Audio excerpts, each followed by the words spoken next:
নমস্কার বন্ধুরা, আশা করি সকলেই ভালো আছেন। আজকের এই ভিডিওতে আমরা আলোচনা করব চট্টগ্রামে একটি মন্দিরের পুরোহিতের উপর হামলার একটি ঘটনা নিয়ে। এটি শুধু একজন ব্যক্তির ওপর হামলা নয়, বরং ধর্মীয় স্বাধীনতা, আইনের শাসন এবং সকল নাগরিকের নিরাপত্তার প্রশ্নও তুলে ধরে।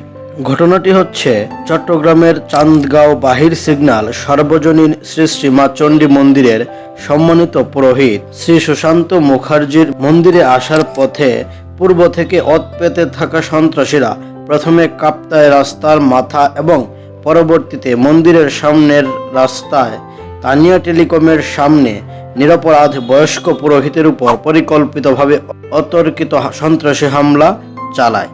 একজন ধর্মীয় ব্যক্তির ওপর হামলা, তিনি যে ধর্মেরই হন না কেন, তা কখনোই গ্রহণযোগ্য হতে পারে না। এমন ঘটনার নিরপেক্ষ তদন্ত হওয়া উচিত, যদিও এটি বাংলাদেশে বর্তমানে অসম্ভব বলেই মনে হচ্ছে, এবং প্রকৃত দোষীদের আইনের আওতায় এনে বিচার নিশ্চিত করা জরুরি।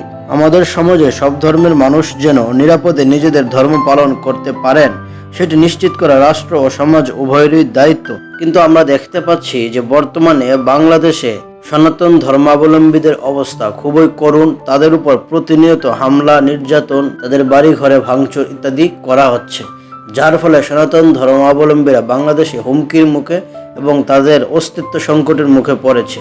এবং এরই ধারাবাহিকতায় আমরা এই ঘটনাটি দেখলাম যে চট্টগ্রামে এই পুরোহিতের উপর বিনা দোষে তাকে মেরে জখম করে রক্তাক্ত করা হয়েছে, যা কিনা খুবই দুঃখজনক। বাংলাদেশের সরকার এবং প্রশাসন এবং বাংলাদেশের গণমাধ্যম বিষয়টি নিয়ে একটি কথা পর্যন্ত বলেনি, এবং এই যে দু একটা যা আমরা জানতে পাই সেগুলো মূলত সোশ্যাল মিডিয়া বা সামাজিক যোগাযোগ মাধ্যমের কারণে আমরা জানতে পাই, নতুবা আমরা এগুলো জানতে পারতাম না।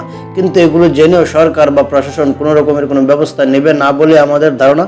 কেননা বাংলাদেশে সনাতন ধর্মাবলম্বীদের উপর হত্যা বা নির্যাতনের কোনো ঘটনার কোনো বিচার আমরা এখন পর্যন্ত চোখের সামনে দেখিনি। এখানে জীবন্ত মানুষকে পুড়িয়ে হত্যা করা হয়, তারপরেও কোনো বিচার হয় না। তাহলে এই দেশে সনাতন ধর্মাবলম্বীরা কিভাবে বাঁচবে?